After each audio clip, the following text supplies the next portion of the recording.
이틀이 지나면 유월절과 무교절이라 대제사장들과 서기관들이 예수를 흉계로 잡아 죽일 방도를 구하며 이르되 민난이 날까 하노니 명절에는 하지 말자 하더라. 예수께서 베다니 나병 환자 시몬의 집에서 식사하실 때 한 여자가 매우 값진 향유 곧 순전한 나드 한 옥합을 가지고 와서 그 옥합을 깨뜨려 예수의 머리에 부으니 어떤 사람들이 화를 내어 서로 말하되 어찌하여 이 향유를 허비하는가? 이 향유를 300데나리온 이상에 팔아 가난한 자들에게 줄 수 있었겠도다 하며 그 여자를 책망하는지라. 예수께서 이르시되 가만두라. 너희가 어찌하여 그를 괴롭게 하느냐? 그가 내게 좋은 일을 하였느니라.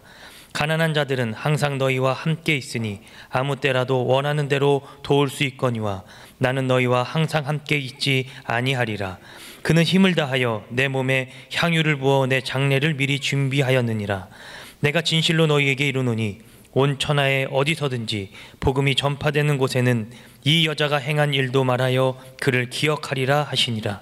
12 중에 하나인 가룟 유다가 예수를 넘겨주려고 대제사장들에게 가매 그들이 듣고 기뻐하여 돈을 주기로 약속하니 유다가 예수를 어떻게 넘겨줄까 하고 그 기회를 찾더라. 아멘.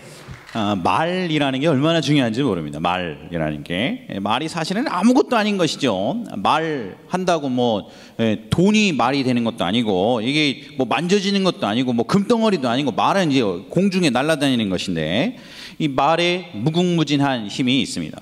내 말이 얼마나 중요한지 모릅니다. 제가 담임 목사님 사랑을 참 많이 받았습니다. 어떤 면에서는 다른 분들이 시기가 나고 질투가 날 만큼 편애에 가까운 사랑을 참 많이 받았었습니다. 제가 2017년까지 6년 동안 저희 하늘비전교회에서 섬기면서 사역하며 제가 제일 기억에 남는 것이 있으면 담임 목사님이 저한테 하셨던 말이 제일 기억에 남습니다. 매주 제가 일부 예배 사회를 전담했었는데요.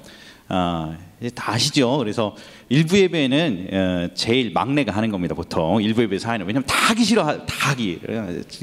지금 같이 봄, 가을 이럴 때 괜찮은데 겨울에는 일부 때 깡깡 얼고 그 추운데 딴 사람보다 막 한참 일찍 나와야지 않습니까? 6시 20분까지 나와가지고 강대상 정리도 하고 마이크 세팅도 한번 점검하고 그리고 30분에 장로님 대표기도 오시는 분 또 안 오셨으면 전화하고 기다렸다가 담임 목사님 올라오시면 이제 여기서 동굴에서 기도 받고 이제 같이 올라오고 그러는데요.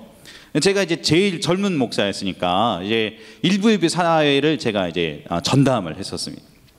근데 보통 이제 오시면 장로님들도 이제 기도 받으셨지만 목사님 오시면 이제 기도하는 패턴이 있지 않습니까? 하나님 오늘 예배 성령님 좀 기름 부어 주시고 또 대표 기도하시는 우리 장로님 우리 하나님 각적의 복을 주시고 또 사역하는 이 섬기시는 직장과 우리 섬기신 일 가운데 아버지 은혜가 있게 하시고 또 이렇게 하면서 사회를 보는 절 위해서 기도를 해주시는데 꼭 이렇게 기도했어요. 꼭. 하나님 우리 김한 목사님 세계적인 목회자로 쓰임받게 해주시고 시대에 쓰임받는 귀한 사명자가 될 것을 믿습니다. 예배를 선포할 때 어둠의 권세가 떠나가게 하여 주시옵소서. 제가 31살 때 이 교회에 왔습니다. 31살짜리가 무슨 세계적인 목회자입니까? 세계적인 목회자는 모르겠어요. 담임 목사님이 저 말고 사회 보는 모든 목사님마다 그 패턴으로 기도하시는지 그거는 저는 잘 모르겠습니다. 그러나 말이라는 게 그렇게 무섭습니다. 일부 예배 때 처음 시작할 때 담임 목사님이 늘 단 한 번도 빼놓지 않고 제가 독박으로 일부 예배 사회를 매번 거의 봤는데 언제나 똑같이 우리 예배 위에서 기름 부으시기 위해서 기도하시고 사회자 대표 기도하시는 장로님이 기도하시고 사회 보시는 우리 목사님 세계적인 종이 될 줄 믿습니다. 그러면서 담임 목사님이 저보고 세계적인 목회자 쓰임맞는 시대의 사명자 설교자가 되라고 기도해 주시니까 그거를 한 번, 두 번, 세 번, 10번, 20번, 50번, 100번을 들으면 말이지 그럼 진짜 내가 세계적인 목회자가 되어야겠구나 그런 생각이 확 듭니다. 실제로는 아무것도 아닙니다. 실제로는 뭐 우리 어린데 바뀐 것도 없고 근데 우리 교회 담임 목사님이 나보고 세계적인 목회자 시대에 쓰임받는 설교자 되게 해달라고 기도했으니까 저는 오늘 일부 예배 끝나고 9시부터 있는 중고등부 예배 설교할 때 세계적인 목회자 같이 설교를 해야 되는 것이 왜냐하면 담임 목사님이 그렇게 기도했으니까. 나는 오늘 11시에 있는 중부고등부 2부 예배 때 설교할 때 나는 시대의 사명자처럼 설교를 해야 하는 것이, 내가 오후 2시에 청년부 예배 설교를 할 때 이 청년들 앞에 과연 세계적인 목회자, 내가 시대를 뒤흔드는 설교자처럼 설교를 해야겠다는 막 결심이, 각오가 막 생기는 것입니다. 사역을 하다 보면 때로 힘든 일이 생기고 여기저기 치는 일도 생기고 관계가 아무리 어려워도 상관없습니다. 주일 일부 예배 때 담임 목사님이 저한테, 주님 우리 김한 목사님 세계적인 목회자, 시대에 쓰임많은 사명자가 될 줄 믿습니다. 그러면 그래요, 맞아, 내가 다시 해봐야지. 내가 여기서 물러서면 안 되지, 포기하면 안 되지, 내가 더 열심히 해야지. 왜냐하면 담임 목사님이 나보고 그렇게 얘기했으니까. 사랑하는 성도님, 저는 이 말이라는 게 얼마나 중요한 것인가에 대해서 뼈저리게 배웠습니다. 그러므로 오늘 이 시간에 성도님들은 말로 고백하시지 않으시겠습니까? 오늘도 이 자리에 주의 성령 하나님께서 때로는 우리의 삶에 절망하고 힘들고 지치고 낙마하고 괴롭다 할지라도 오늘 이 저녁에 하나님 앞에 예배 한번 잘 드림을 통해서 성도의 삶에 영적인 축복이 있고 회복이 있고 치유가 있고 기적이 일어나기를 예수 그리스도의 이름으로 축복합니다. 아멘. 한 대로 오빠일 것입니다. 할렐루야. 저는 오늘 We need a blessing 이라는 제목 가지고 하나님의 말씀을 나누기를 원합니다. 영어인데 간단한 거니까 같이 한번 따라서 해보시겠습니다. We need a blessing. we는 우리, need는 필요하다, blessing은 축복 이런 뜻이죠. 원래 우리는 축복이 필요합니다. 번역하면 이런 건데, 축복이라는 단어가 하나님은 우리를 축복하지 않습니다. 따지고 들면 하나님 축이라는 게 빌다 하는 것이니까 하나님은 복을 빌지 않으시죠. 하나님은 복을 내려주시죠. 그러니까 하나님은 복 주시는 분이, 축복을 주신다 그러면 어법상은 안 맞는데, 근데 영어로 blessing이라는 단어를 번역을 하려고 보니까 그냥 축복이 제일 정확한 것 같아서 그냥 제가 축복이 필요합니다 이렇게 얘기하겠습니다. 제가 이 블레싱, 하나님의 축복이 필요하다는 것을 절실히 깨닫게 되었습니다. 사역을 섬기고 성도님들을 섬기고 여기저기 교구를 돌아다니고 한국과 미국과 영국을 넘나들고 우리 사랑하는 성도님들도 섬기고 대전에서도 섬기고 처음 파주 전방의 부대에서도 섬기고 그렇게 있다가 많은 사람들을 만나가 보니까 블레싱이 필요하구나. 하나님의 축복이 이게 얼마나 엄청난 것인지 성도님 아십니까? 우리 인생이 자기 노력과 자기 잘남과 자기 애씀만 갖고 성공하지 않는다는 것을 제가 뼈저리게 깨달았어요. 뼈저리게. 이게 순진한 중고등학생 애들이나 노력한 것만큼 된다, 노력은 배반하지 않는다, 그런 말을 믿는 것이지, 이제 대학 나오고 사회생활 조금만 해보시면 금방 압니다. 이 사회라는 것이 노력한 것만큼만 되면 그건 기적에 가까운 축복을 받은 것이, 절대로 노력한 것만큼 되는 법이 거의 없습니다. 너무너무 힘듭니다. 지구상에 아직도 많은 대다수는 노력에도 노력한 만큼 대가를 얻지 못하는 경우가 많이 있는 것입니다. 제가 한전에서 근무하시는 우리 장로님들 제가 이렇게 찾아뵙기도 하고, 그 다음에 여기저기 많이 만나 뵙기도 하고, 우리 관공서에서 근무하시는 장로님들도 찾아뵙고 신방도 가고, 또 제가 또 군 장교여서 제 군 생활도 같이 해보고 있으니까 제가 자기 노력한 것만큼 돼갖고서 이렇게 승진을 하나? 절대. 한번 고위직에 올라간 사람, 한국전기든 아니든 원자력이든 아니면 우리나라 어떤 공무든 아니면 심지어 저희 청년들 가운데 삼성도 있고 LG 다니는 친구들도 있는데 한번 이렇게 쭉 올라가는 애들한테 물어보십시오. 아니면 올라가신 분들한테, 높은 지휘관님들한테 자기 노력만 갖고 됐나? 물론 노력도 안 하고 그냥 게으르고 맨날 그냥 아무것도 안 하는데 되지 않아요. 그런 건 아니지만, 그러나 노력만 갖고는 되지 않아요. 노력만 갖고 자기의 애씀과 자기 최선만 갖고 안 되는 부분이 분명히 있죠. 저는 관운이라는 게 따로 있다고 확실히 생각합니다. 관운이라는 게. 이것을 공식으로 표현하면 이와 같습니다. 슬라이드 한번 볼까요? 성공이라는 것은 나의 최선에다가 내가 최선도 안 하고 노력도 안 하고 공부도 안 하고 그러면 이제 소용없고, 근데 나의 최선만 갖고 성공하는 게 아니고 나의 최선에다가 하나님이 부어주시는 blessing, 하나님의 축복이 딱 마주쳤을 때 그때 성공이 된다는 것을 깨닫게 된 것입니다. 이게 연날리기랑 같습니다. 연날리기랑. 이게 연이 날려보셨습니까? 아시겠지만 연을 날리려면 말이죠. 처음에는 연 이렇게 있으면 이걸 붙들고 발바닥에 풀나게 막 다다다다다다다다다다 해야 됩니다. 그러나 내가 열심히 뛰어내죠. 열심히. 그러나 바람이 불어요. 연이 날. 바람이 불어요. 블레싱의 바람이 불으면 연이 확 떠오르는. 바람이 안 부는데 아무리 발바닥에 풀나게 바바바바바박 한다고 연이 날겠습니까? 우리 인생에도 하나님의 블레싱의 바람이 불어야 내 인생이 뜨는 것입니다. 저는 아무래도 우리 젊은 세대들, 우리 청년들 사역, 지금도 대전에 청년 사역하고요. 그래서 젊은 세대는 익숙하니까 우리 한국에서 가장 인기 있는 프로그램이 최근 한 20년 사이에 뭔지 아셨습니까?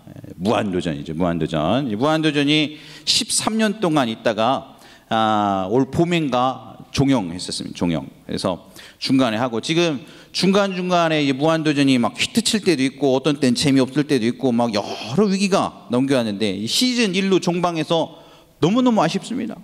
얘기 들어보니까 이 무한도전 천재 PD 김태우 PD가 가족들이랑 한번 제대로 식사도 안 하고 시간을 보낸 적도 없고 그랬다는데 아유 그래 저 사람도 좀 쉬기는 해야지라는 생각도 들고는 그렇습니다.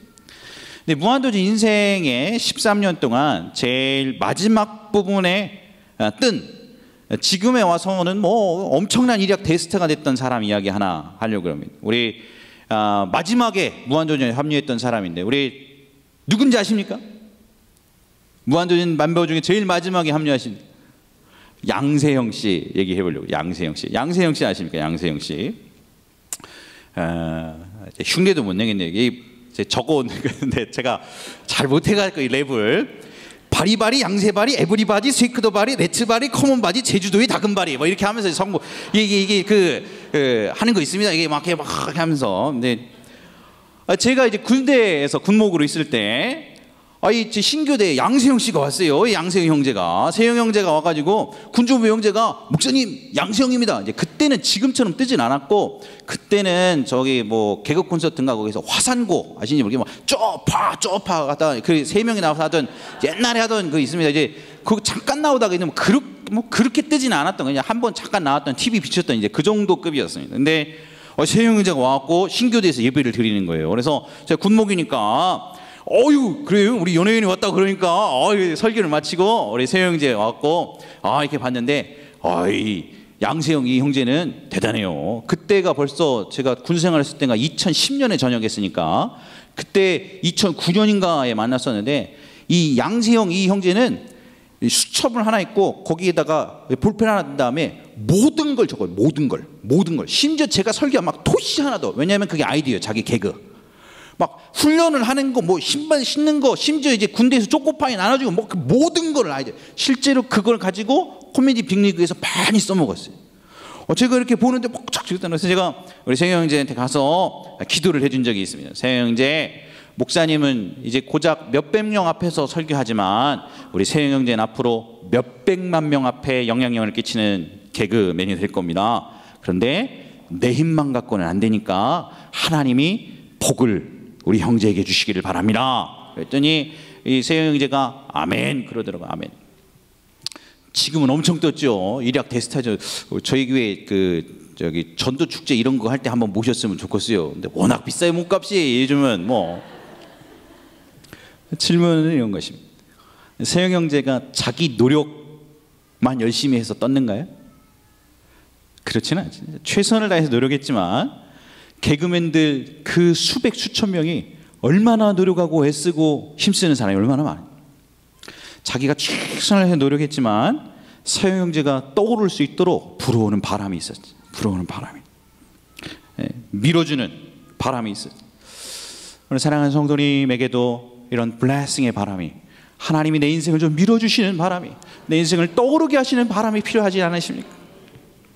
시험을 앞두고 또는 내 인생의 만남을 앞두고 또는 인생의 중요한 결정을 앞두고 내 사업의 중요한 고비들을 앞두고 우리 가정의 중요한 일들을 앞두고 하나님이 좀 밀어주시는 바람의 은혜가 블레싱의 은혜가 좀 필요한 시점이라고 생각합니다. 저는 오늘 세형 형제처럼 아무런 별 볼 일도 없고 초라하고 안 알아주지 않고 놀라운 축복을 받기에는 학력도 학식도 가진 것도 없고 비천하고 가난했던 소녀에게 어떻게 말도 안 되는 하나님의 축복이 임했는가에 대해서 하나님 말씀 같이 나누기를 원합니다. 오늘 본문 말씀 통해서 하나님의 말씀 제가 한 3가지로 같이 나누기를 원합니다.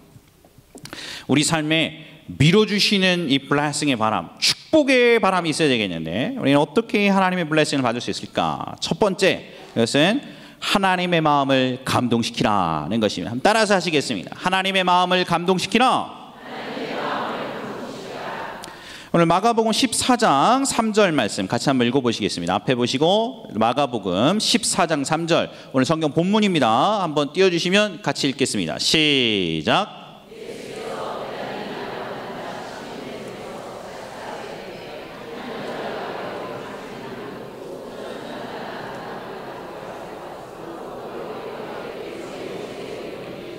오늘 본문에 보니까 베단이라는 시골 마을에 한 고을에 문둥병에 걸렸던 시몬이라는 사람 집에 있었을 때 있었던 일인데 한 여자가, 성경에는 이름도 안 나와 있습니다. 한 여자가 와서 예수님 앞에 옥합을 깨뜨려서 그분의 머리에 부었다. 오늘 읽었던 성경 마가복음에는 이 여인의 이름도 배경도 잘 나와 있지 않지만 요한복음에는 오늘 이야기가 좀 더 자세하게 기록되어 있습니다. 요한복음 12장 1절부터 3절, 성도 여러분이 한 절, 제가 한 절, 우리 앞에 보고 읽겠습니다. 시작.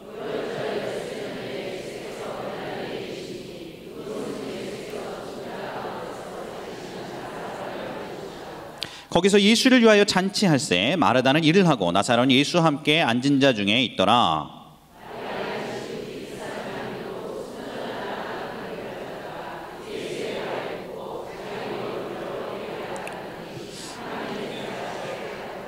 이 베다니에 있었던 고아 3남매 집에 예수님이 찾아갔다. 성경 그렇게 기록하고 있습니다. 이 고아 이름인데 이 부모님 다 조실부모하고 제일 큰 오빠가 있었는데 그 큰 오빠가 나사로 또는 시몬이라고 하는 사람이고 둘째가 마르다인데 뭐 한 30대쯤 됐을 거 초반쯤 되는 것 같습니다. 그 다음에 막내가 마리아인데 이제 20대 초반 철없는 여자아이가 이 마리아였습니다. 예수님은 이 고아 3남매를 사랑하셨다. 성경 그렇게 기록되어 있습니다. 오늘 이 본문뿐만 아니고 예수님은 종종 그 근처를 들리실 때마다 돈 많은 사람, 학력 있는 사람, 지역 유지들 많이 있었지만 이 가난하고 빼곡고 서로 의지하고 살았던 가난한 고아 3남매의 집에 늘 유숙하기를 기뻐하셨습니다. 근데 오늘 성경에 보니까 이 고아 3남매 중에 제일 철없었던 20살 20대 초반의 마리아가 일을 저질렀는데 옥합을 깨뜨렸다. 옥합을. 그리고 자기 머리카락을 풀어서 예수님 발에 붓고 그걸 닦았다.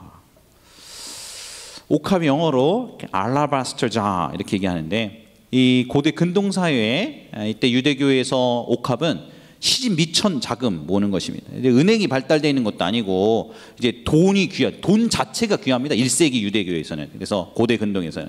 그러니까 돈을 어떻게 모을 수도 없고 저희로 치면 이제 쌀 대박 조금씩 퍼모아서 옛날에 이렇게 재산 축적하는 거 그런 것 같습니다. 그래서 돈이 생길 때마다 이 순전한 나드를 조금씩 모아서 한 병이 생기면 그걸 시집 지참금으로 삼는 것입니다.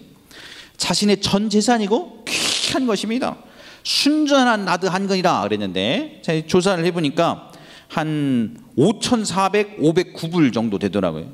달러로. 오늘 대충 따지면 한 5,500만 원 정도 됩니다. 5,500만 원. 비싼 거지요. 비싼 거.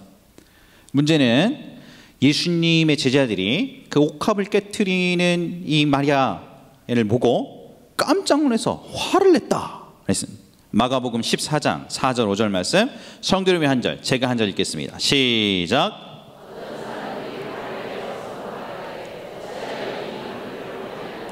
이 향유를 300데나론 이상에 팔아 가난한 자들에게 줄 수 있었겠도다 하며 그 여자를 책망하는지라.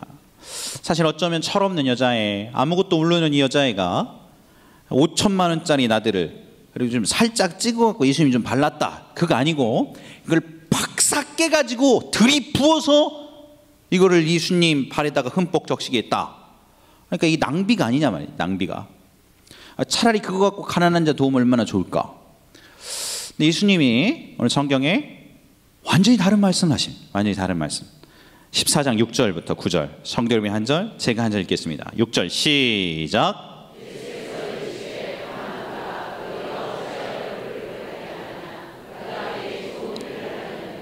가난한 자들은 항상 너희와 함께 있으니 아무 때라도 원하는 대로 도울 수 있거니와 나는 너희와 항상 함께 있지 아니하리라.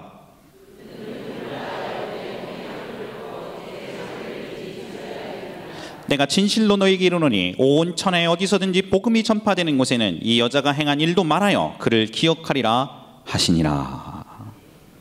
야, 왜 화를 내느냐? 왜 화를 내느냐? 저 여인이 나에게 좋은 일을 하였도다. 좋은 일을. 너희가 지금 깨트려진 이 향의 옥합만 보고서 이 아까워하는구나. 야, 이게 너네들은 이 돈 액수만 보고 이 옥합에 담긴 저 여인의 마음은 보지 못하냐?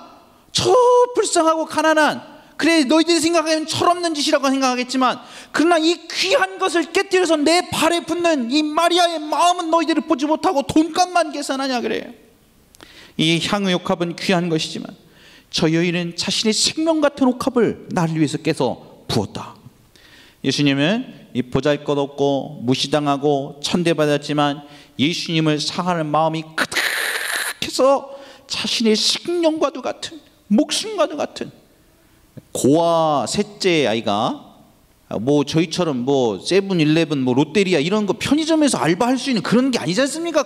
1세기 고대 근동사회에서 부모님도 없이 그 고아 3명이 사는데 그 막내가 한 방울 모아서 5,500만 원짜리 향유를 모으는 게 얼마나 귀한 것이겠어. 얼마나 귀한 것. 그거를 목숨과도 같은 옥합을 깨트린 여인의 행동에 대단히 감동을 받으시고 성경 그 어떤 곳에서 나오지 않는 중요한 말씀을 하나 하셨습니다. 마가복음 14장 9절 앞에 읽겠습니다. 시작.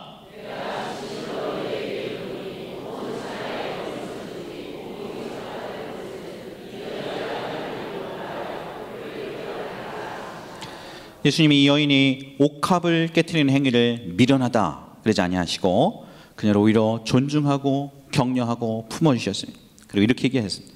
성경이 존재하는 한 이 여인이 행한 일은 영원히 기억될 것이다. 나 예수 그리스도의 복음이 어느 곳에 전거되든지 너희들은 반드시 이 한 초라하고 비천하고 배운 것도 없었던 이 가난한 20대 초반의 한 고아 여인, 나를 위해서 생명 같은 옥합을 깨뜨린 사실도 반드시 증거해요. 그 이후로 2000년이 흘렀습니다. 전 세계 곳곳에 선교사님들이 예수 그리스도의 복음을 증거하는 곳들마다 이 옥합을 깨뜨렸던 마리아 이야기도 같이 증거되게 했어요. 왜냐하면 예수님 명령하셨으니까.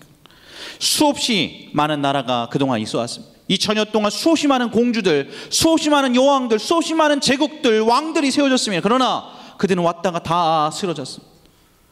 그러나 저 베다니에 이름조차 기록되지 못했던 비천했던 여인, 학력도 없었고 가진 것도 없었고 그 다음에 부모도 없고 백도 없고 배경도 없었던 정말 무식하고 가난했었던 이 고아, 이 20대 초반의 한 여인 마리아의 순종과 헌신은 영원히 잊혀지지 않는 이야기가 되었습니다.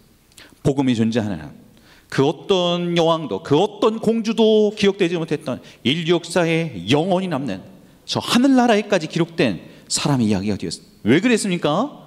우리 주님 마음이 감동되었어요. 우리 주님 마음이 감동되었어요. 너 진짜 이게 뭔데?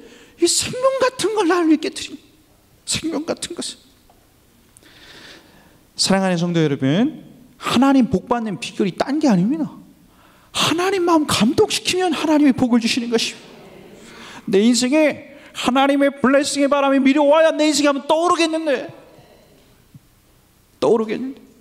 그 블레싱의 바람, 하나님의 축복의 바람이 밀어오는 게 다른 것이 아니에요. 하나님 마음 감동시키는 성도님 되시길 예수께서는 축복합니다.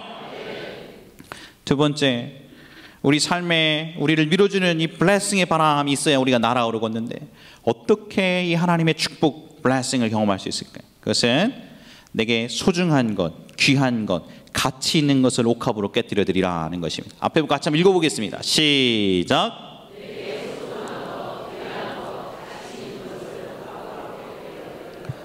제가 이미 옥합이 이 가난했었던 소녀 마리아에게 어떤 의미였는가 설명드렸습니다. 옥합을 하나님께 내놓는다 그랬을 때 이 옥합이라는 거는 할만한 것, 해도 괜찮은 것, 그냥 뭐 드릴만한 것, 그런 건 옥합이라고 그러지 않습니다. 옥합은 내가 예수님께 이것을 옥합을 드렸다 그랬을 때는 내게 소중한 것, 가치 있는 것, 목숨 같은 것, 너무너무 귀한 것, 그거를 옥합이라고 그러는 것입니다. 헌금의 원칙도 마찬가지입니다. 하나님이 헌금의 액수를 보시지 않으십니다. 저는 때로 이렇게 헌금할 때 어떤 때는 1,000원 드릴 때도 있었어요. 1,000원을. 어떻게 해요? 제가 가진 게 그게 단데. 때로는 그 1,000원이 저에게서는 생명 같은 것이었어요. 어떡합니까? 그냥 이게 내가 갖고 있는 거 단데. 1,000원을 내도 부끄럽지 않고 정말 그때 돈에 쪼들려가지고 그랬을 때가 있었습니다. 그러나 지금에 있어서 1,000원은 저한테는 그렇게 귀한 가치는 아닙니다. 내가 하나님 앞에 헌금을 드리는데 제 스승이 저한테 헌금의 원칙은 내가 드려서 좀 아까울 만할 때 헌금을 드리는 것이다, 그렇게 가르쳐 주셨어요. 아니 내가 뭐 땅콩 회양 조연하다 그럼 5만 원을 드려도 내한테 끈값이다, 그럼 뭐 그게 뭐가 그렇게 가치가 있는 것이겠습니까? 그러나 단돈 500원을 드려도 이게 내 생명 같은 것이다, 그러면 귀한 것이죠. 귀한 것. 사랑하는 성도님, 하나님 앞에 귀한 것, 가치 있는 것, 소중한 것, 그걸 드리시는 것입니다. 오늘도 하나님 앞에 예물 준비해서 드리시고 주일날도 하나님 앞에 드리시는데, 성도님, 저는 성도님 각자 개개인의 사정이 어떤지 저는 모릅니다.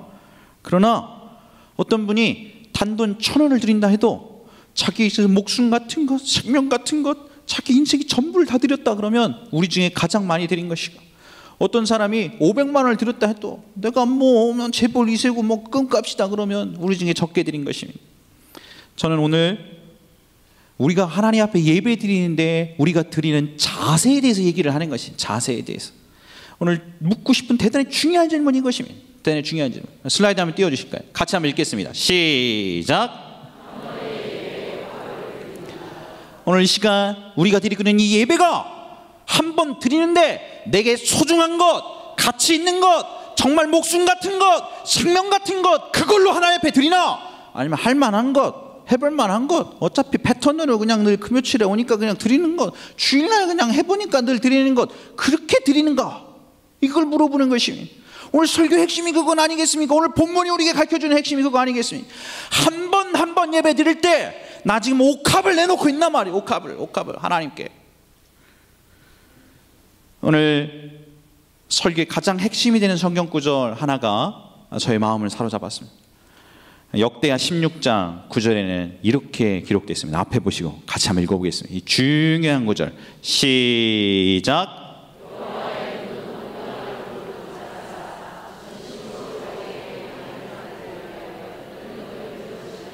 여호와의 눈은 온 땅을 두루 감찰하셨어.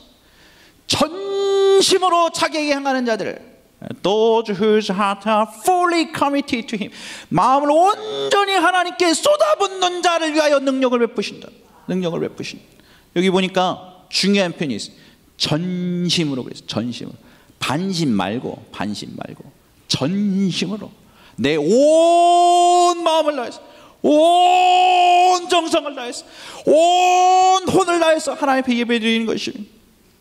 사랑해서 드리는 것이, 그분께 내 전심을 드리려고 그러니까 그냥 떨레 예배 올 수가 없는 것이고, 예물을 준비해서 오야 되는 것이고, 그분께 내 전심을 다 드려야 되니까 예배 지각할 수 없는 것이죠. 그래서 예배 전에 와서 기도로 예배를 준비해야 되는 것이고, 그분께 내 반심 아니고 전심을 드려야 되니까, 내가 아무리 사업이 바쁘고 시험기간이 바쁘고 그래도 내 제일 바쁜 시간에 우선순위를 하나님께 예배드리는 것에 두고 예배는 지키고 예배 앞에 쓰고 하나님 앞에 쓰고 그렇게 하는 것이지요. 할렐루야. 좀 부끄러운 얘기 하나 하겠습니다. 제 연애할 때 제가 이제 그때 당시에는 이제 저희 아버지 목사님 여기 부흥회 할 때 여기 이렇게 정복 입고 왔다가 담임 목사님이 성가대 솔리스트 소개시켜서 만났지 않습니까? 이제 그래서 제가 이제 처음 만났을 때 이런 급은 앞으로 내가 선을 보는데 평생 다시는 못 만난다. 어차피 잘 안 될 거지만 내가 만나기라도 하자, 그렇게 생각을 하고 만났었습니다. 그래서 만났는데 이제 계속 저를 만나주더라고요. 그래서 너무 좋았어요. 그러다가 한번 차였어요. 중간에 잘 안 돼가지고, 그래서 그러고 있다가 막 눈물로 지새우고, 제 간증도 기가 막힌 간증인데 되게 참 많이 있었습니다. 제가 그때 흘렸던 눈물을 그 병으로 담으면 PT로 한 3병 나옵니다. 진짜 새벽마다 하나님 저는 왜 이렇게 버리셨습니까? 왜 날 맨날 차입니까? 막 그러고. 그러다 어떻게 하다가 다시 만났어요. 다시 만난 다음부터는 제가 이제 마음이 애가 달아가지고, 그때 이제 군목이었는데 파주에 있었을 때입니다. 파주에 있었는데, 송파 여성문화회관 아십니까? 이제 제 아내가 거기 살았어요, 장모님이랑. 그러면 이제 파주인데, 파주 안에서 저기 전방으로 가는데, 일사단 근처 쪽으로 가는 것이. 그러면 거기에서 일주일에, 제가 보통 월요일 날이 목회자는 쉬니까 월요일 날 이제 데이트를 하려고 오는데, 느낌에 일주일에 한 번 만났다면 또 차일 것 같더라고요. 근데 일주일에 2번을 만나요. 주말에는 뭐 목사니까 뭐 너무 바쁘니까 토요일 주일은 만날 수가 없고, 일주일에 2번을 만나야겠다 생각을 하고 월요일 만났다가 또 만나. 근데 보통 이제 수요예배가 끝나면 수요예배 때 만나러 왔어요. 지금 생각해도 제가 대단해요. 지금 생각해도 거기서 여기가 어딘데 수요예배 때. 아이고, 이게 불법입니다. 지금 요즘 이 위수지역 풀어준다고 점프 뛴다 그러면 점프 뛰고, 장교가 군목이니까 그냥 막 하는 거예요. 그냥 타고도 저기에서 그 문산 와고 그다음에 자유로 타고 거 달려가지고 여기까지 오면 2시간 걸립니다. 2시간 걸려갖고서 수요예배가 제가 7시 한 번, 8시 한 번 이렇게 2번 드렸어요. 2타임 딱 드리고 9시 15분에 딱 끝나면 그냥 차 타고 그냥 바로 쏘는 것이에요. 여기로 와갖고 2시간 걸려갖고 여기 만나면 10시 한 뭐 50분 이렇게 해서 만나갖고서 한 1시간 만나고, 그리고서 한 12시 반쯤 다시 출발해서 2시간을 가는 거예요. 저기로 가갖고 이제 한 3시쯤 도착하면, 가는 동안에 제가 생각해도 하나님이 저를 보호하신 거지, 기적에 가까이 막 꾹뻑꾹뻑 졸고 뺨 때리고 막 그러면서 가가지고, 아이고, 그리고서 2시간 왔다 2시간 가고. 제가 생각해도 대단하죠. 참 지금 하나면 참, 아이고, 뭐 어떻게든 꼬셔보려고 제가 왜 그렇게 하루에 4시간 왕복을 하면서 왔다 갔다 했을까요? 사랑하니까 너무 좋더라고요.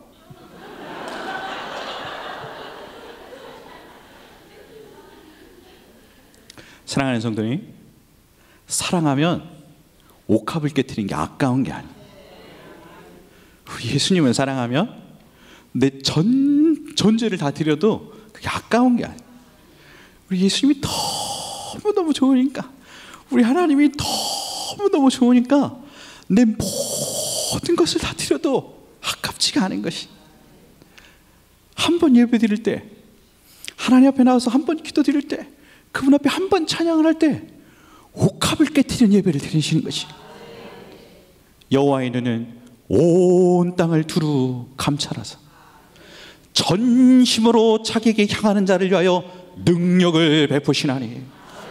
여호와의 눈은 온 땅을 두루 감찰하사 전심으로 자기를 향하는 자를 위하여 능력을 베푸시나니. 우리 집사님 얼굴 뵈니까 제가 신방 갔었던 게 새록새록 생각나요. 제가 참 많이 신방 다녔었네요. 지금도 재정적으로 많이 힘들고 어려우신 분들도 이 자리에 이렇게 몇 분 얼굴이 보이신. 목회자로서 저는 이 성도가 어떻게든 좀 재정적인 어려움에서, 이 지긋지긋한 어려움에서 좀 벗어나서 좀 복을 받기를 원하는 마음이 막 가득한 것이. 얼마나 많이 기도했는지. 주여 복을 내려주십시오. 아무리 노력하고 애써도 바람이 불어야 떠오르는데, 인생이 블레싱의 바람이 와야 좀 뜨는데, 한번 그런 바람이 좀 이 가정에도 일어나게 좀 도와주십시오. 사랑하는 성도님, 여기 비법이 있습니다. 하나님 앞에 옥합을 한번 깨트려 보시지 않으시겠어요? 옥합을. 우리 주님, 내 환경과 상황보다 하나님이 내게 더 소중한 것을 고백하면, 사람들이 나보고 미쳤다 그럴지 모르겠습니다. 오빠가, 그 다음에 마르다 언니가 나보고 멍청하다고 그럴지 모르겠습니다. 낭비다 그렇게 얘기할지 모르겠습니다. 그러나 나는 우리 예수님이 너무너무 좋고 하나님이 좋았어. 하나님 사랑하는 마음 내게 표현합니다. 너 그건 그렇게 하나님 그렇게 사랑하고 그렇게 하나님 온 마음 다 들었다가 너 마음 상해버리면 어떡해. 너 그렇게 하면 어떡해. 아니요, 나는 다른 걸 생각하지 않습니다. 내가 주님이 너무 감사하고 좋기 때문에 이 감사한 마음을 표현할 게 없어서 내게 생명 같은 것, 소중한 것, 이 옥합 깨트려 주의 발 앞에 붓습니다. 그러면 하나님의 눈은 반드시 성도를 향해서 당신의 권능과 전능을 행하신다 그러신 것입니다. 이 사실을 믿으시기를 예수 그리스도로 축복합니다. 하나님의 약속은 깨지는 것이 아닙니다. 오늘 이 자리에 삶에 지치고 어려우시면 계십니까? 물질 때문에 힘들고 괴로우신 분이 계십니까? 저는 하나님 말씀이 깨지는 것을 본 적이 없습니다. 여호와의 눈은 온 땅을 두루 감찰하사 전심으로 자기를 향하는 자를 위하여 능력을 베푸시나니, 이 능력을 한번 경험하시는 성도님 되시기를 예수 그리스도의 이름으로 축복합니다. 마지막 세 번째, 우리 인생에 블레싱의 바람이 불어와야겠는데 어떻게 한번 날아오는 이 하나님의 블레싱을 경험할 수 있는가? 그것은 주의 임재를 사모하여 부르짖으라는 것이며, 따라서 하시겠습니다. 주의 임재를 사모하여 부르짖으라. 다윗의 시 중에 시편 84편이 있는데, 시편 84편이 정말 오늘 설교랑 딱 맞는 내용입니다. 거기에 표현 중에 보면 주의 장막, 여호와의 궁전, 주의 제단, 주의 궁전, 이런 표현이 있는데 전부 다 하나님이 그 자리에 현현하셨다, 하나님이 임재하셨다는 것을 뜻하는 것입니다. 이거 좀 생각하면서 84편 1절부터 8절까지 이 중요한 부분, 오늘 좀 설교의 마지막 부분으로 한번 읽어봤으면 좋겠습니다. 성도 여러분이 한 절, 제가 한 절, 우리 8절까지만 읽겠습니다. 84편 1절 시작. 내 영혼이 여호와의 궁정을 사모하여 쇠약하며 내 마음과 육체가 살아계시는 하나님께 부르짖나이다.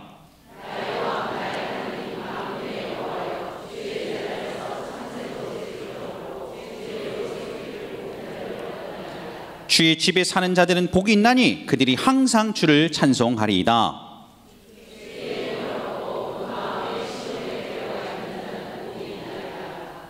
그들이 눈물 골짜기로 지나갈 때 그곳에 많은 샘이 있을 것이며 이른 비가 복을 채워 주나이다.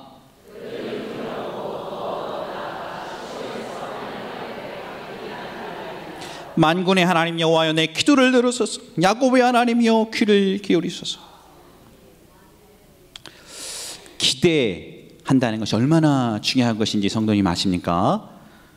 예배 때 그냥 와가지고 그냥 루틴이니까, 그냥 맨날 하던 패턴이니까, 늘 하던 습관이니까 그냥 와갖고 예배 드리고 약간의 은혜 받고 그냥 형식적으로 돌아가려고 작정한 사람은 본인이 작정한 기대만큼 은혜를 받습니다. 하나님이 거하시는 기름 부심이 임하는 임재의 축복을 경험하지는 못합니다. 그런데 본인의 마음의 기대가 다른 사람은 완전히 달라집니다. 한 번은 제가 사역을 하다가 우리 오간순 목사님 간증을 읽었을 때가 있었습니다. 근데 제가 그때 말도 안 되는 충격을 받고 막 전율이 몸에 일어서 잠을 잘 수가 없는 거예요. 그래서 밤새도록 울었어요. 밤새도록 오간순 목사님 간증을 읽다가, 이 술주정뱅이 아내가 부흥회를 참석하는데 남편이 이편에 밥도 안 해놓고 맨날 부흥회만 있다고 머리끄댕이를 이 술주정뱅이 남편이 잡아갖고서 교회 밖으로 끌고 예배 집회 중에 끌고 나가는데 마당을 미쳐 가지 못하여 갑자기 성령이 임재해서 방언을 받고서 술주정이 남편이 회심했다.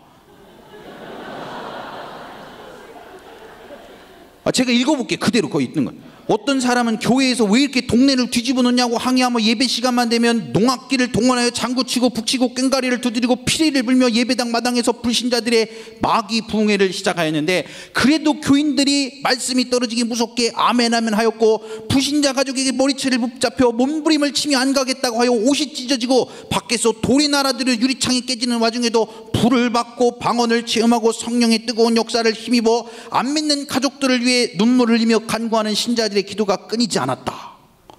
설교를 마치면 귀신이 떠나가고 은사가 나타나서, 이 표현 그대로입니다. 제가 이 표현 그대로 읽을게요. 제가 이걸 논문에 인용했는데, 글에 써있는 표현 그대로 읽으면 초대 교회가 있다 한들 여기보다 더할까 하는 생각이 들었다.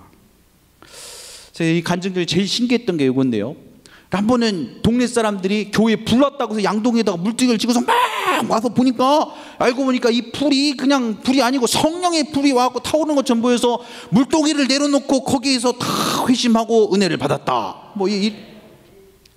제가 이거를 읽으면서 막 속에서 부하가 얼마나 나고 화가 나고 막 그러는지요. 아니 누구는 산삼으로 깍두기 먹고 누구는 무로 깍두기 먹나? 아니 똑같이 예수 믿고 똑같이 이게 부름 받아서 사역하는데, 아니 왜 내 삶에는 이런 성령의 기름 부심이 없나? 아니 왜 애들은 맨날 자나 이걸? 예? 아이고 이게 뭐가 이게 다르냐, 이렇게 똑같이 예배 드리고 똑같이 이게 사역하는데 이게 뭐가 다르냐, 이게 도대체. 얼마나 부모가 나고 스스로가 막 한스럽고 막 가슴이 막 저미고 막 괴로운지 파란벽을 치면서 뒹굴면서 기도를 했었습니다. 기도하기를 매 주일마다 주여 주여 왜 우리 시대에는 이런 기름 부으심이 적나니까. 아 주여 왜 제가 지금 설교하고 있는 중고등학교 애들은 맨 휴대폰이나 받사고 TV 잤사고 떠들고 맨날 이럽니까.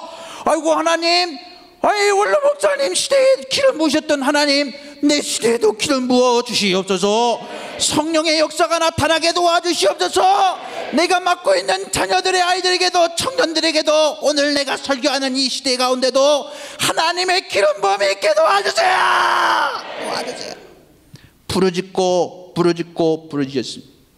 성경에 보면 엘리야가 떠나기 전에 내게 갑절의 영감을 달라 그랬습니다. 갑절의 영감을. 왜 갑절입니까? 엘리사의 시대가 엘리야의 시대보다 2배는 더 타락하고 이 세대가 2배는 더 악했으니까 갑절의 영감이 아니면 감당할 수 없는 사역이 있는 것이죠. 아무리 제가 공부를 하고 아무리 생각을 해도 원로 목사님 시대보다 지금의 시대가 더 악해. 그러니 주여 나한테도 갑절의 영감을 주십시오. 갑절의 영감. 한 영혼도 그냥 왔다가 그냥 돌아가지 않게 도와주십시오. 막 휴대폰 하고 있으면 다 내 잘못이지, 다 내 잘못이지. 그냥 딴짓하고 있으면 다 설교자 잘못이지. 주여, 아니 그냥 원로 목사님이 설교하면 저 뒤에서 깡패 놈의 새끼가 짱돌을 던졌는데 짱돌이 날라오다가 직각으로 꺾여서 그걸 보고 사람들이 회개했다 막 그러던데, 아이고 하나님 나도 좀 그런 기름 부심을 좀 경험하게 도와주십시오. 아니 이게 뭐 부흥회 때나 뭐 수련회 때나 그런 때에만 뭐 애들이 막 은혜 받고 방언 받고 그럽니까? 왜 주일날 예배 때는 이런 일이 일어나면 안 됩니까? 똑같이 예배 드리는데 하나님 그런 기름 부심 있게 도와주세요. 막 아이고 막 파란벽을 치고 뒹굴면서 얼마나 기도를 많이 했는지 모릅니다. 기도를 그러기를 한 주, 2주, 한 달, 2달 그렇게 기도를 했습니다. 늘 그랬던 것은 아니지만 하나님이 때로 말할 수 없는 기름 부으심을 부으셔서 성도님 그 중고등학교 애들한테 은혜 끼치기가 쉽지가 않습니다. 요즘 이게 어렵습니다. 애들 맨 휴대폰하고 근데 저희 교회는 여기 나가면 이제 저희 또 마침 해갖고 이제 원형처럼 이렇게 잘 해놨지 않습니까? 뭐 몇 억 들어갔고 이게 다 시설도 갖춰놨는데 은혜가 없으면 이게 되나? 이거 뭐 그냥 애들 잡아놨다 보내고 이럴 수는 없지. 제가 거기에서 내가 강대상을 눈물로 한번 적셔보리라. 거기 뭐 밤에 가면 저야 이제 담당 목사니까 들어가면 뭐 누가 뭐라고 하지도 않아요. 막 소리를 짜랑짜랑하고 막 아이고 하나님 나를 좀 도와주세요. 막 그리고 막 뒹굴고 기도를 그렇게 하면서 어느 날 하나님이 매번 그랬던 거 아닌데 가끔 하나님이 우리 학생들 마음 가운데 기름 부으심을 주실 때가 있어요. 그러면 어떻게 그렇게 살 수 있습니까? 교회만 왔다 갔다 한다고 우리가 예수 믿고 천국 가는 게 아닌 걸 저도 알고 여러분도 알잖아요. 예수를 만나야 되는 거 아니에요. 사랑하는 여러분 예수를 만나야 되잖아요. 우리 아버지 장로님이라고 우리 어머니 권사님이라고 내가 자동으로 천국 가는 거 아닌 걸 여러분도 알고 저도 아는 거 아닙니까? 여러분 본인이 예수를 만나야지. 여러분 본인이 지난난 죄를 회개하고 예수 앞에 나올 사람 어디 없으시오? 사랑하는 여러분, 내가 정말 예수를 만나보겠다 결심하는 사람은 어디 없으시오? 그런 사람 앞으로 한번 두 손 들고 나오고 기도하십시다. 그러면 막 예수여 삼창합니다. 그러면 예수야 그럼 막 여기서부터 저까지 막 눈물 바다가 막 그럴 때가 있었어요. 그럴 때가 뭐 늘 그런 건 아닌데 뭐 1년에 한 번, 2번 이렇게. 그럼 제가 늘 단 한 번도 예외가 없이 그런 말도 안 되는 은혜가 있었을 때 막 우리 학생들이 우리 청년들이 주일날 예배 때는 왜 난 방언 받으면 안 되나 그런 생각이 제가 좀 있었어요. 왜 수련회 때만 방언 받나? 주일 예배 때 통속기도 방언 받으면 안 되나? 성령이 좀 역사하셔서 주여 그냥 왔다 그냥 돌아가지 말고 기름을 부으십시오 기도했으니까 그럼 막 방언도 받고 그럴 때가 늘 그런 건 아닌데 어쩌다가 있었어요. 어쩌다가 그럼 막 눈물 바다가 돼갖고 막 청년들이 막 제가 단 한 번도 예의 없이 언제나 그런 예배가 있으면 밖으로 나갔어요. 소방차가 왔는가 안 왔는가 확인을 해보려고. 한 번도 온 적이 없어요. 한 번도.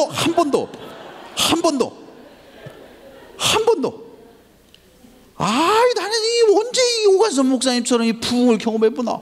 암만 해도 안 되네. 암만 해도 이게 안 되나? 한 가지 중요하게 배운 것이 한 가지 있습니다.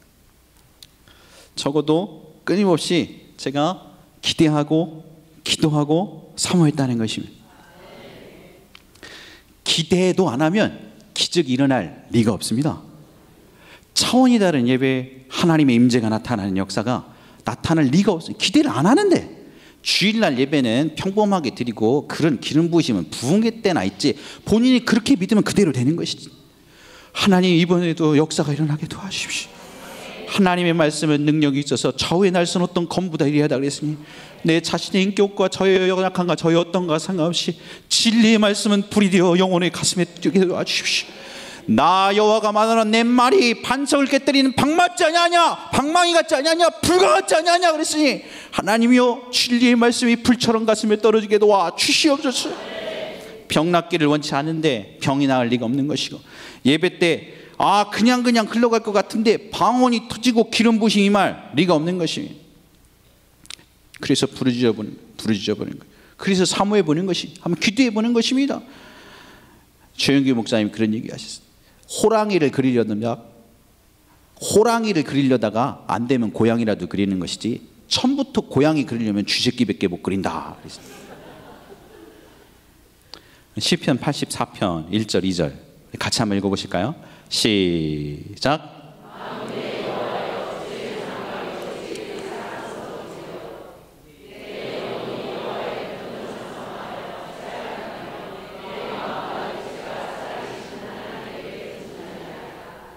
주님의 장마 여호와의 궁정을 내가 사모하여 쇠약하기까지 하면, 그리고 뭐라 그러는가? 내 마음과 육체가 살아계신 하나님께 부르짖나이다. 사랑하는 성도님, 부르짖어 보셨습니까? 부르짖어 보셨습니까? 예배의 은혜가에게 기도해 주십시오 이런 거 말고, 여기 성경에 보니까 부르짖었다 그랬으니까, 부르짖었다. 내 목이 피가 토해지도록 부르짖었다. 내 가슴이 철기하도록 가슴을 찢으며 부르짖어 봤다. 그러지 않고 하나님의 임재가 어찌 임하지? 내 하나님의 임재와 그분의 기름 부심을 사모해서, 하나님의 임재와 하나님의 궁전을 사모하여서, 그분의 은혜를 사모하여 그분의 블레싱을 사모해서 내가 부르짖어 보았다. 부르짖어 보았다. 파란 벽을 치면서, 주여 우리에게도 성령의 기름 부심을 부어 주시옵소서. 주여 이 한 번의 예배에 성령의 역사가 나타나게 도와 주시옵소서. 하나님 우리에게도 갑절의 영감을 주시옵소서. 그냥 흘러가는 예배 되지 않게 도와 주시옵소서. 이 시대가 타락하여 내 힘 갖고 안 되오니 갑절의 영감을 부어주세요. 하나님 부르짖어 보았다. 이런 사모함이 있으시기를 예수 그리스도의 이름으로 축복합니다. 마지막 이야기 하나 하고 설교를 맺고 싶습니다. 제가 우리 교회 진흥원에서 우리 초등부 공과 집필을 의뢰받았습니다. 올해 봄에 제가 해서 공과가 이번 2학기 공과가 나왔습니다. 근데 제가 선교학 박사과정을 하고 있으니까 1980년 이후로 지금까지 우리가 살고 있는 이 시대가 인류 역사상 가장 많은 순교자가 배출된 시대입니다. 저는 제 전공이 그런 거 계산하는 것입니다.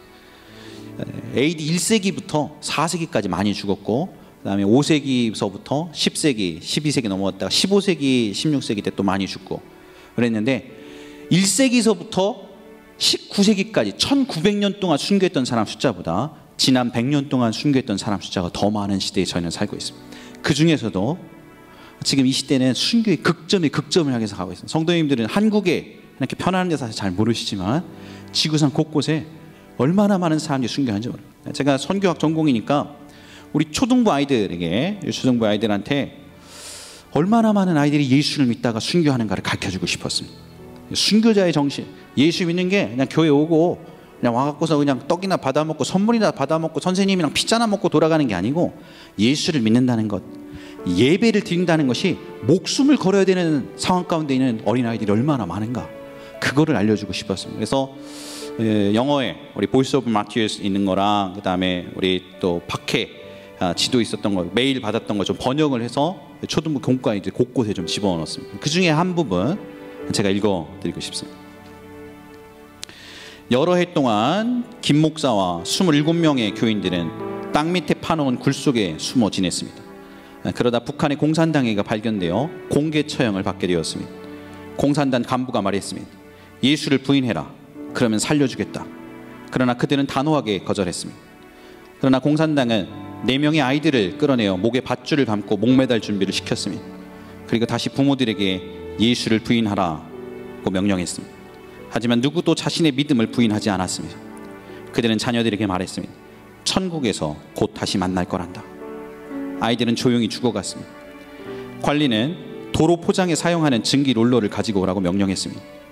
그리고 모든 교인들을 땅에 강제로 눕혔습니다. 엔진에 시동을 걸고 마지막으로 예수를 부인하라고 했습니다. 하지만 그들은 거절했습니다. 증기 롤러가 움직이기 시작하자 살과 뼈가 뭉개지고 있었지만 그들의 입에서는 찬송이 흘러나왔습니다. 무거운 짐을 나홀로 지고 견디다 못해 쓰러질 때 불쌍히 여겨 구원해 주리 은혜의 주님 오직 예수. 북한의 어린아이들은 생명을 내어놓으면서도 예수님을 사랑했습니다. 사랑하는 성도 여러분, 여러분들 얼만큼 예수님을 사랑하십니까? 우리 같이 한번 결심하시지 않으시겠습니까? 이 한 번의 예배가 내 혼을 치는 옥합을 깨트리는 예배가 되게 하겠습니다. 그럼 우리가 찬양 한번 할 거예요. 한번 찬양하는데 그냥 찬양하지 않고 우리 아버지의 마음을 감동시키는 찬양 내가 한번 드리겠습니다. 내 마음을 쏟는 그런 찬양. 수백 수천만 명이 오늘도 이 시간에 예배드리겠지만 그러나 여호와 있는 온 땅을 두루 감찰하시다 오냐 내가 너를 주목하고 너에게 나의 은혜를 베푸겠다 말씀하신 하나님 마음을 사로잡는 감동이 되는 하나님 마음을 감격시키는 그런 찬양 노래 내가 한번 드려보겠습니다. 내 정성을 하나님께 그렇게 드리겠습니다. 내게 가장 귀한 것, 소중한 것, 너무너무 가치 있는 것 얼마든지 내드리는 예배 되기를 원합니다. 그렇게 고백하시지 않겠습니까?